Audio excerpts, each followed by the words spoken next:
Hola, ¿cómo están amigos todos? Bienvenidos a un nuevo episodio de SEMA Conecta, el podcast oficial del capítulo estudiantil de mejoramiento de la autoconstrucción de la UPC. En esta oportunidad tenemos el honor de conversar con el ingeniero civil Kurt Sonko, que estudia actualmente su PhD en la Universidad de California en Berkeley y además cuenta con maestría en la Universidad de Illinois en Urbana-Champaign y una licenciatura de Ingeniería Civil en nuestra casa madre, la UPC. Es todo un honor tenerte con nosotros y muchísimas gracias por aceptar la invitación, Kurt. Muchas gracias, Camila. Gracias por la presentación y siempre un gusto apoyar a Lupesa. Muchísimas gracias. Primero queremos saber por qué estudiaste ingeniería civil. Claro, la verdad, cuando yo estaba acabando el colegio, siempre quise ayudar a las personas y no podía ser médico porque Ujú. no podía soportar la sangre. Ah, Entonces, estaba pensando entre el sacerdocio y la ingeniería, pero a mi entender, la ingeniería civil, la forma en que me enseñaron antes era que solo era para construir casas o para temas logísticos. Pero al conversar y entrevistarme, hacer mi propio research sobre de qué trata la carrera, yo empecé a ver que en verdad era mucho más amplia de lo que se veía. Está básicamente en todos lados, está en infraestructura, en los sistemas de agua, en los sistemas eléctricos ujú. y es requerido para conectar a todas las personas. Entonces, desde ahí nació mi idea y mi pasión por la ingeniería civil en el tema de cómo conectar a las personas y cómo utilizar la tecnología para mejorar sus vidas. Wow, mencionaste que querías ser sacerdote, o sea, desde niño, ¿cómo fue que cambiaste radicalmente? Sí, la verdad es que estaba muy así de cerca de ser sacerdote, porque yo estudié en un colegio católico en la ciudad de Cusco. Ya. Pues ahí yo estaba conversando con muchos padres, curas, y ellos siempre veían en mí como esa vocación de ayudar y siempre me decían, oye, pero ¿por qué no quieres ser sacerdote? Podría ser algo mejor. Entonces, y mis papás también estaban conscientes de ello, pero fue gracias a las entrevistas que hice mi cambio, porque si no, yo hubiera sido sacerdote, la verdad. ¿Tu familia te apoyaba para ser sacerdote? Sí. Wow, o sea, de sacerdote, de querer ser sacerdote a un ingeniero que estudia en Estados Unidos su PhD. Qué admirable. Y en la universidad, en la UPC, ¿cuáles fueron tus cursos favoritos? Porque cabe mencionar que CUR es uno de los más queridos y admirados por el director de la carrera y también por la facultad. Así que queremos conocer cuáles fueron tus preferencias en los cursos. La verdad, siempre me gustaron los cursos de estructuras. Ujú. Eh, yo llevé casi con todos los cursos en Monterrico. Con el profesor Román llevé el curso de elementos finitos. Con el profesor Cubanito, que justo se retiró, también llevé análisis estructural. Y ahí lo conocí y fue muy buena gente. Em, y siempre me gustaron ese tipo de temáticas. También me gustaba bastante transporte y la tecnología BIM, modelación, por ejemplo, me acuerdo. Y mira cómo es la vida, que uno de los cursos que menos me gustaba era geotecnia y ahora estoy haciendo un PhD en geotecnia. Wow, y cuéntanos un poco sobre cómo es tu experiencia en Estados Unidos, tanto en la parte académica como investigadora en la Universidad de Illinois y ahora que estás cursando tu PhD en la Universidad de California en Berkeley. Bueno, cuando yo empecé en Illinois, Ujú. gracias a la recomendación y al apoyo del profesor Román, eh, yo inicié haciendo la maestría en estructuras y fue muy, muy interesante y sobre todo un cambio de paradigma porque Ujú. de lo que solamente sabías de Perú, en la maestría te ampliaba todas las tecnologías que existían en el mundo, en temas de diseño de acero, diseño de concreto, diseño de madera, diseño de conexiones, diseño sísmico, análisis y todo lo demás. Y fue muy bonito para mí aprender todo eso. Sentía de que el tiempo se quedaba muy corto para poder aprender y captar todo el conocimiento. Y creo que es una experiencia muy bonita que todos deberían tener. Y durante mi maestría estaba analizando incendios forestales. Y gracias a mis análisis de riesgo y conocimiento sobre desastres naturales, fue que me contacté con un profesor en Berkeley que quería hacer lo mismo de análisis de riesgo y utilizando también nuevas tecnologías como la inteligencia artificial para poder hacer el análisis sísmico geotécnico. Wow. Y has trabajado en simulaciones con inteligencia artificial y machine learning. ¿Cómo crees que esas tecnologías pueden transformar la ingeniería civil en los próximos años a nivel mundial? Bueno, para comentarte que ya existe el impacto de las simulaciones ahorita en otras ingenierías. Por ejemplo, en ingeniería automovilística ya se está utilizando estos simuladores aceleradores, que básicamente significa que ya no necesitamos un ingeniero que haga todo el proceso de cero a uno, sino que la inteligencia artificial ya te puede dar diferentes tipos de diseño. Por ejemplo, en choque de carros, etcétera. Imagínate lo mismo, pero para ingeniería civil.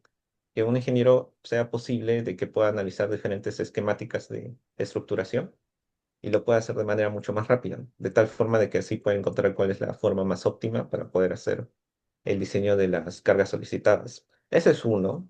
Y lo otro es de que también en el análisis de riesgo, que es justo el campo que estoy viendo, pues también puedes hacer estas simulaciones aceleradas de tal forma de que no solamente tengas que estudiar solamente Lima, sino imagínate estudiar la conexión entre Lima, Ica y también Arequipa, toda la red y de infraestructura, como qué pasaría si este puente se cae, cómo sería el cambio de las personas, etcétera, qué pasaría si hubiera un tsunami y entender cómo sería el comportamiento.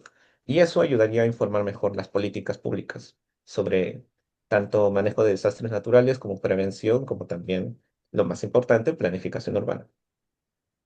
Es muy importante la planificación urbana porque, imaginemos, tenemos todas las rutas de evacuación, pero si las personas no conocen estas rutas y no conocen cómo y qué hacer ante un accidente o ante un desastre natural, no se va a poder salvar muchas vidas.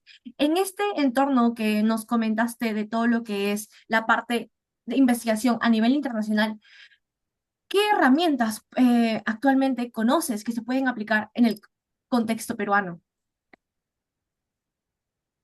La verdad, muchas. Bueno, podría comentar de que algo muy bonito que me gusta siempre decir a todos mis asesorados y a mis alumnos es, o a las personas que conozco, es que la inteligencia artificial, la verdad, no necesita mucho, no necesitas un laboratorio muy grande. Solo necesitas una computadora potente, pero incluso sin eso podrías entrenar algo. Solo necesitas una computadora y conocer programación y conocer qué es lo que quieres resolver. Y algunos conocimientos básicos de estadística y optimización.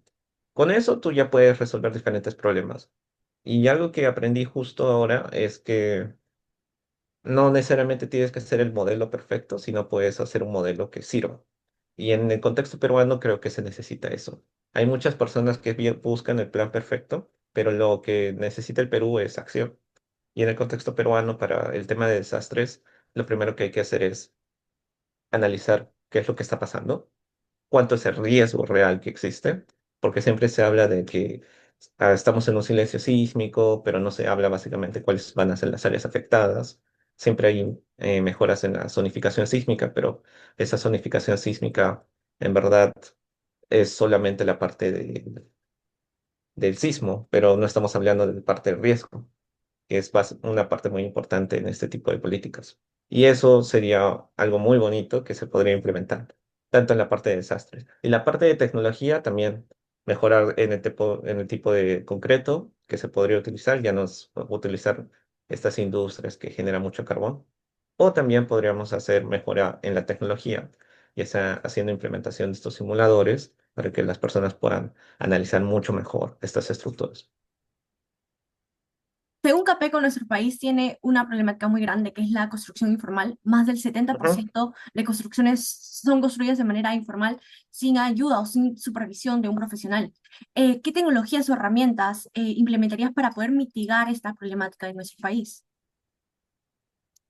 Esa pregunta me encanta porque siempre, yo también siempre pensaba en eso. Y de acuerdo con unos estudios que he visto el año pasado, que son de una encuesta que se realizó durante los asentamientos humanos en Comas, en San Juan del Lurigancho y también en otros ¿Mm? distritos de Lima, el problema no es que las familias no sepan que necesitan un ingeniero o un arquitecto. El problema es que no conocen. Entonces, simplemente conocen al amigo del amigo o al maestrito que construyó la casa de su vecino. Entonces, existe ese círculo de confianza. Em, Cuando yo entendí ese estudio, lo que yo me propuse es, ¿Por qué existe ese índice de confianza? ¿Será un tema de un impacto entre tiempo y costo? ¿Será porque las familias en verdad construyen de forma progresiva, primero un cuarto, después el siguiente piso y así? Entonces, una tecnología que siempre se me viene a la mente es la inteligencia artificial generativa, que significa de que, imagínate que eh, a partir de los planos o a partir de la zonificación del lote incluso, que nos brinda los clientes, nosotros podamos predecir cuáles serían las consideraciones que debería tener, dónde debería tener su jardín, dónde deberían tener su junta sísmica, qué altura es la máxima, y a partir de la altura máxima del edificio que ellos pueden construir, nosotros también podemos hacer una esquemática de los planos arquitectónicos, estructurales y también de las instalaciones. Y así, no estoy diciendo que tiene que reemplazar al ingeniero, pero así al menos tendrían un diseño mucho más riguroso que lo que una persona pueda buscar en la experiencia de un maestro. Que es verdad, no estoy quitándole respeto ni nada, pero a veces no se siguen todas las consideraciones de la normativa. Entonces, esa es una tecnología que se puede aplicar bastante en Latinoamérica y creo que se está aplicando, algunas empresas ya lo están haciendo. Y me encantaría ver cómo la sociedad peruana reaccionaría ante eso. Eso es muy curioso lo que usted dice, ya que muchas veces las personas no conocen o no tienen la confianza de preguntar, oye, ¿conoces a un profesional del sector que me pueda ayudar a diseñar mi casa? O otras personas dicen, no tengo el dinero suficiente para pagar a un ingeniero porque muchas veces se cree creencia que es muy caro o decimos, no tenemos dinero para poder solventar esos gastos. Pero no nos damos cuenta que uno de los riesgos que las viviendas afrontan ante un sismo o ante cualquier evento, eh, un desastre natural, es que se puede venir abajo. Y entonces, has trabajado en todo lo que son simulaciones sísmicas. ¿Qué medidas crees que podrían priorizarse aquí en Perú para poder reducir la vulnerabilidad frente a los terremotos? Me encantaría que el Perú empezara con la planificación Ujú. urbana, que es casi inexistente, pero porque a partir de ahí se puede analizar mucho mejor cuáles serían la interacción de las personas. Ese es un punto número uno. El punto número dos, lo que escuché, y no sé si me contarás si es cierto, es que el sistema de alerta temprana no funciona todavía. Que el Demora, sismo te o está sea, llegando, ya llegó sí. y recién la alerta. Sí, 10 Sí, sí, minutos sí. después ya te aviso Eso también se debe de mejorar porque la alerta temprana no es para prevenir o, bueno, su punto más importante no es para empezar la evacuación mucho antes, sino también es para poder considerar unos planes de contingencia para la infraestructura más importante, como los aeropuertos, los generadores eléctricos, etcétera. Sin esa alerta temprana, pues va a haber mucho más daños. Y en Perú uno de los problemas que me acuerdo es que cuando sucede un desastre natural Ujú. no se recupera muy rápido. Pues, por ejemplo, Pisco hasta ahora sigue teniendo algunas reminiscencias del sismo que ha pasado hace años. Entonces, esos dos sistemas son muy importantes para poder evitar o maximizar todos los daños que pueda haber de los desastres. El tema de la autoconstrucción ya es un tema que va a tener que demorarse una evolución bastante, tanto empezando con la confianza, como dijiste, como las nuevas tecnologías. Y también eh, ahí podría haber un programa entre la academia y la industria de que puedan buscar algún tipo de ayuda para los asentamientos humanos, porque yo sé que hay algunas ONG que piden a algunos ingenieros. Tengo un compañero que siempre va y da charlas a los ingenieros y a los maestros de obra para que puedan capacitarse. Y eso siempre ha existido. Pero el problema es de que no es muy apoyado y no es muy fomentado tampoco por la academia ni tampoco por el gobierno para poder concientizar a estas personas. Entonces, en el tema de la autoconstrucción hay un montón de trabajo por hacer y eso yo lo veo como un proyecto ya a mediano largo plazo. La siguiente pregunta es muy curiosa, ya que muchos pensarán, ¿qué hace un ingeniero civil estudiando bosques y con radares? Has trabajado en todo lo que son proyectos internacionales, incluso relacionados con bosques y radares. ¿Qué tan importante consideras que es la interdisciplinariedad en el área de ingeniería civil actual? Ya que muchas veces decimos, solamente nos vamos a relacionar con el arquitecto, o quién sabe, con los stakeholders que son, algunos creen que solamente los stakeholders son los que van a vivir en la casa o los que van a ocupar esa vivienda, pero son todos los que están involucrados en el proyecto. Así que, ¿qué tan importante es tener esa sinergia con otras áreas en la carrera de ingeniería civil? La interdisciplinaridad, una palabra muy complicada, pero lo importante de ser interdisciplinario es que primero te hace salir de tu zona de confort para poder entender problemáticas mucho más complejas, uno. Y dos, que también te da nuevas perspectivas. En la experiencia que mencionaste, que es justo la de análisis de utilizar radares de alta frecuencia para poder analizar los bosques con ayuda de la Agencia de Bosques de Estados Unidos para poder analizar incendios forestales, fue un proyecto porque un ingeniero civil sabe bastante de simulaciones, porque básicamente somos la cuna de los simuladores actuales. El análisis de elementos finitos nació de un ingeniero civil. Entonces nosotros somos muy capaces para poder cambiar conceptos matemáticos a conceptos prácticos, gracias a nuestra educación.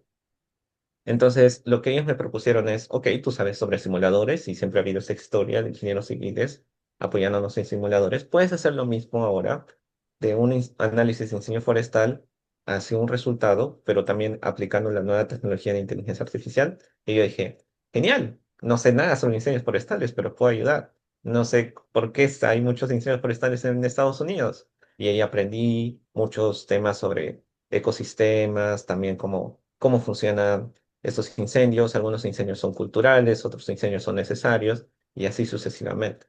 Y algo que también aprendí en mi última experiencia profesional en Google X, que es el X Demon Show Factory, es que cuando tú enfrentas problemáticas muy fuertes, muy grandes, implican no solamente millones, sino billones de personas, los resultados más satisfactorios vienen de personas que no son del ámbito. Por ejemplo, si existe un problema de incendios forestales, no llaman a un ingeniero botánico, sino llaman a un ingeniero de música. Súper raro, ¿te parece raro? Y no suena nada a lo que una persona lo haría comúnmente, pero gracias a eso, gracias a la implementación de este ingeniero de música, pudieron analizar los sonidos de los bosques y a partir de ahí analizar cuál es la densidad de estas plantas. Imagínate. Entonces, la interdisciplinaridad siempre te da estas soluciones innovadoras, que es lo que siempre busca la UPC. Exígete innova. Y la única forma de innovar es tratar de ver el problema de diferentes ángulos y para ello necesitas diferentes profesionales. ¿Y qué le dirías a los jóvenes de la UPC y todos los que están estudiando ingeniería civil, que están en la universidad y quieren empezar con esa transformación digital y el uso de las tecnologías? ¿Qué pasos hiciste tú o les aconsejarías para que den? Yo les aconsejaría que todos los recursos están no en Estados Unidos, están en línea. Yo les recomiendo que empiecen con lo básico, que empiecen aprendiendo a programar. No tienen que llevar cursos, háganlo por ustedes. Y algo que me hubiera gustado saber o alguien que me lo dijera cuando estaba a punto de salir de la universidad, es que esos proyectos que tienen en mente, háganlo. No importa si no es perfecto, no importa si no lo acaban. El hecho de empezar a hacer ese hands-on experience, que es básicamente manos a la obra, te va a ayudar a cambiar tu perspectiva. Y eso es siempre bueno. Siempre hay muchos alumnos que me preguntan, ¿cómo puedo utilizar inteligencia artificial para mi tesis, etcétera? Yo les digo, muy bien, puedes hacer esto, esto, esto, pero analízalo. Analízalo, mira los datos, en verdad te sirve, en verdad no te sirve. La inteligencia artificial simplemente es otra herramienta más, como aprender un programa. No, a saber un programa no te va a dar trabajo, pero saber un programa te puede diferenciar de otros candidatos o te puede diferenciar de otros ingenieros civiles. Entonces yo recomendaría que siempre busquen experiencias prácticas, ya sea con sus propios proyectos o también analizando. Y si quieren meterse a investigación, siempre hay oportunidades. Por ejemplo, pueden conversar con profesores que siempre han buscado analizar diferentes tipos de problemas. Pueden también asistir a conferencias. Tengo un alumno que se va a ir a la conferencia a la Escuela de Primavera de Inteligencia Artificial en Buenos Aires y está súper cerquita y fue aceptado y estoy muy feliz por él. Y ese tipo de experiencias les va a ayudar a ustedes, los alumnos del futuro y los ingenieros del futuro, a que entiendan todo esto antes de que el mundo cambie. Es como cuando todos hablaban del BIM en el 2010 o en el 2008 y todos decían, pero ¿qué es eso? Etcétera. Es simplemente ponerse manos a la obra, entender cuál es el problema, cuáles son los sistemas, cuáles son los conceptos y ya. No, no es nada fuera del otro mundo. Y yo en verdad creo que los alumnos del futuro van a tener todas esas herramientas y van a poder revolucionar este campo. Eso es muy importante, revolucionar el campo de la ingeniería y sobre todo poder contribuir a nuestra sociedad. Pero hay muchos alumnos que también nos preguntan y querían que te preguntemos, ¿cómo hiciste con el inglés? Porque es muy fácil decir, hablamos muchos idiomas, hablamos chino, japonés, inglés, español, pero ¿cómo lo hiciste? O sea, ¿cuáles son los primeros pasos que tú implementaste en tu vida para poder tener un inglés fluido? Y sobre todo, porque también cabe mencionar que esto es ya detrás de cámaras, pero sacó un puntaje casi perfecto en el TOEFL, 109 de 120. O sea, es un nivel casi C2, o sea, casi nativo. Entonces, coméntanos, ¿cómo hiciste? Bueno, muchas gracias por los halagos. Em, yo te voy a ser sincero, yo cuando estaba en quinto ciclo de la UPC le tenía terror al profesor Román, porque muchos me decían que era un profesor muy difícil para llevar mecánica de materiales. Entonces, yo leí que él estudió en la Universidad de Texas, ¿no es cierto? Y encontré, por casualidad en YouTube, las clases de la Universidad de Texas sobre mecánica y materiales. Entonces dije, ya, si me veo todos estos videitos, voy a poder entender cuál es el curso antes de que me jale. Y así yo empecé a mejorar mi inglés, porque los temas que hablaban ahí en las lecturas eran bastante técnicos y a veces yo no lo entendía. Entonces empecé a escuchar en inglés temas técnicos, tanto de ingeniería como mecánica estructural, como análisis estructural, etcétera. Y también empecé a leer los libros que mencionaba en esas lecturas y también los libros que el profesor Román recomendó. Y así también empecé a mejorar mi lectura. Entonces, desde quinto ciclo yo ya empecé a ver recursos en inglés y eso me ayudó bastante a entender y no estar mal parado cuando he venido acá a Illinois y todos empezaron a hablar temas en inglés. Y, por ejemplo, Concrete o Reinforcement Learning, what the fuck. Eso me ayudó bastante en la etapa de inglés técnico. Pero para poder hablar, el TOEFL es solo un examen, la verdad. Esa es mi opinión personal. No determina en verdad cómo es el nivel de inglés. Yo hasta ahora me sigo trabando un poco, pero es normal, porque somos personas internacionales. Yo recomiendo a los alumnos o a las personas que quieren entender cómo funciona el inglés a que lo experimenten. No necesariamente todos tienen que saber un inglés perfecto. Y eso fue algo que lo vi en mi maestría. Había alumnos de China, de India, que no se les entendía nada y tenían un TOEFL más perfecto que yo. Pero pasando el primer semestre, yo los empezaba a ver soltarse, soltarse, soltarse. Y eso fue lo que me sorprendió porque si bien uno piensa de que no tiene el inglés perfecto, cuando llega acá a la cancha, cuando llega ya acá a hablar con los profesores y todo, todos son muy empáticos, todos saben que el inglés no es tu primera lengua. Si te equivocas, está bien. Y todos creo que es así acá en Estados Unidos en el tema de academia, de que entienden de que te puedes equivocar y todo. Y dos, que como cualquier otro skill o cualquier otra herramienta, es cuestión de práctica. En Perú, cuando estaba dando mi TOEFL, yo hablaba inglés a regañadientes, incluso cuando estaba trabajando tenía que empezar a ver cómo escribir en inglés, etcétera. Me grababa hablando inglés para poder reducir todos estos temas de y para mejorar mi puntaje de TOEFL. Y sentí que era como un examen de admisión. no necesariamente representaban lo que yo tenía que demostrar en mi inglés, simplemente era un puntaje que necesitaba para los requisitos. Y me di cuenta de eso y dije, lo mejor sería empezar a hablar con personas que sepan inglés y en seguir leyendo.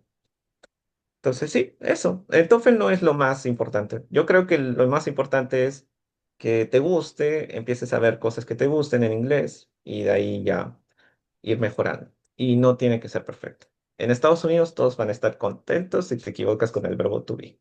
No hay problema. Y finalmente, para acabar este fructífero podcast, ¿qué consejos les darías a los jóvenes que están en la universidad y que dicen, a veces siento que las estructuras y la geotecnia y sobre todo los cursos de construcción no son lo mío y solamente me gustan los cursos de dirección de empresas? Yo estaba en tu lugar. Yo también. A mí no- La verdad, cuando yo llevé topografía, sí, no le entendía. Y es el primer curso de la carrera. Y dije, uy, no, esto no es para mí. Pero yo les diría que, uno, la ingeniería civil es muy amplia. La verdad, a veces la geotecnia, hidrología es más, pero si ves los proyectos, te vas a dar cuenta de que hay muchas cosas que se pueden aplicar. Y si te gusta la dirección de empresas, puedes también aplicarla de una manera técnica. Si te gusta solamente estructuras, es bueno que también veas cómo se puede aplicar de diferentes formas. Es algo muy bonito de la ingeniería civil. Creo que es el ¿No? único campo que lo tiene, porque la ingeniería mecatrónica, en la ingeniería eléctrica, la ingeniería de computación, siempre es muy estructuradas. ¿Te gusta código o no te gusta código? ¿Te gusta hacer robótica o no te gusta hacer robótica? En ingeniería civil no. Y creo que espero que mi ejemplo sirva de experiencia, porque literalmente puedes trabajar en todo lo que se puede dar como problema científico. Eso es uno. Y dos, que experimenten. La verdad, yo creo que en el Perú, los estudiantes de pregrado, y me hubiera gustado que me lo digan, son básicamente la base de todo el avance tecnológico que existe en el país. Si ustedes no empiezan a hacer experimentación, nadie lo va a hacer. Así que sí, experimenten, chicos, experimenten, hagan todo lo que gusten. Es un momento de equivocarse. Algunos dirán, wow, sí, quiero experimentar, pero los que están interesados en el concreto no consiguen un laboratorio de concreto. ¿Qué les puedes decir? ¿A dónde van a experimentar? En el garaje, en el parque, o sea, siempre se necesita para los que son temas de concreto y todo lo que son mezclas, un romper. Y esa máquina no se consigue en el parque, ni en la cochera, ni nada. Entonces, a veces existen esas ciertas limitaciones que muchos chicos nos dicen, quiero experimentar, quiero hacer mi paper de concreto, pero es que no tengo la compresora, no tengo los materiales. Entonces, ¿qué consejo les darías a ellos que todavía no encuentran cómo experimentar?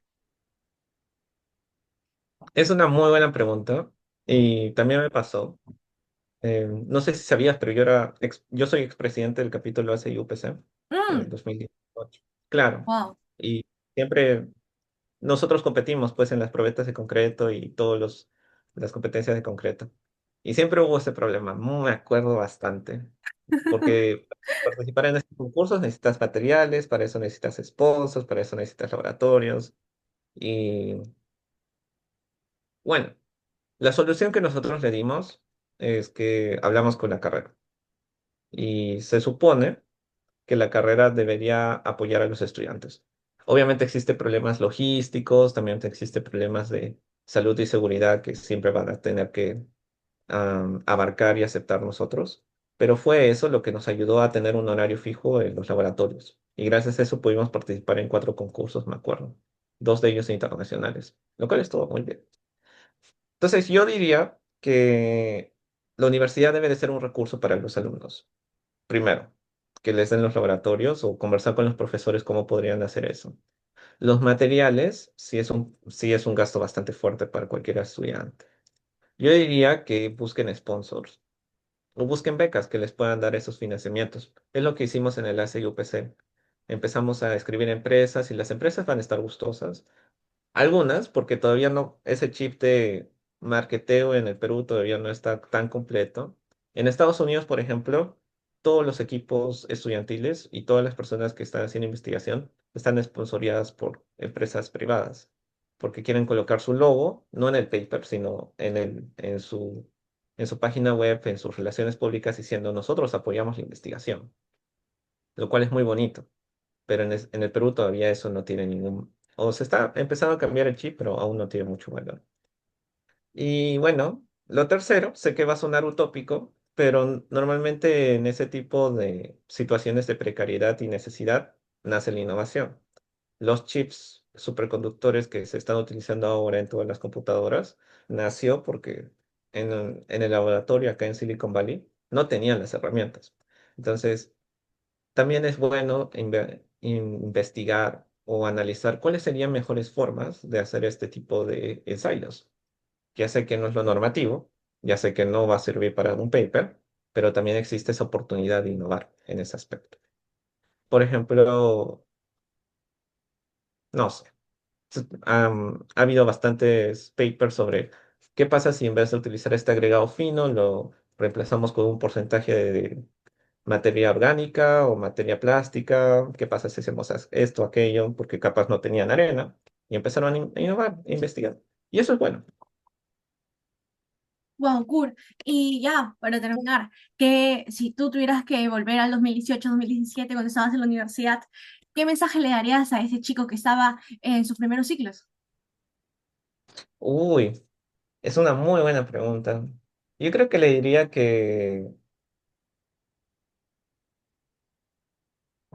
yo creo que le diría que primero lo está haciendo muy bien y dos, que todas esas ideas que tiene en la mente lo hagan. No importa si están mal o bien, que lo haga, porque siempre he tenido ideas de cómo utilizar tu BIM en túneles, cómo hacer un diseño parametrizado de carreteras, cómo hacer un diseño mucho más parametrizado de geotecnia, qué pasa si pasa esto. Siempre tenía esas ideas en mi cabeza, pero debido a de que yo sentía que aún me faltaba conocimiento, Ujú. uno, porque me consideraba un estudiante de pregrado, no me consideraba como un investigador de pregrado.